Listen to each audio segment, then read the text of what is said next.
2 дена молк. Екс-министерот за здравство Филипче и првиот човек на Брако Ангјушев како да пропаднаа во земја. Ниту збор, ниту демант, ниту реакција за индиректните обвинувања дека и тие се виновни за пожарот во Тетовската модуларна болница, каде живи и изгореа 14 луѓе. Филипче треба да одговори зошто контроверзниот тендер за изградба на монтажните болници бил спроведен како набавка на парчиња, а не како цел објект, и така ги заобиколиле потребните градежни и безбедносни протоколи. Фирмата Брако на Ангјушев треба да одговори зошто работела без почитување на пропишаните стандарди, односно користеле материјали кои биле лесно запаливи и биле причината пожарот толку брзо да избувне.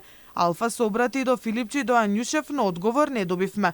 Од друга страна, истрагата која се води во обвинителството за организиран криминал и корупција е само да утврди дали е испочитувана законската процедура што се однесува на распишување и доделување на тендери, но не и за тоа дали тој што го распишал тендерот и тој што градел имаат вина за пожарот и за смртта на 14 луѓе. Таква истрага не е во надлежност на организиран криминал, туку на основното обвинителство кое пак засега случајот го заврши со пресудата за директорите и болницата.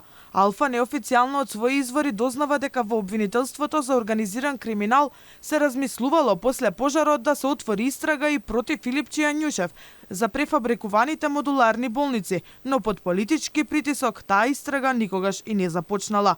Во исто време Филипче бил повикан да даде исказ од обвинителот Бесир Алију, кој го води предметот во Тетовското обвинителство. Во тој разговор на прашање екс-министерот се оградил од се, односно не дал никакви упатства и насоки како да работат модуларните болници, ниту пак дал упатство за користење на кислород, што било една од причините за брзото избувнување на огнот.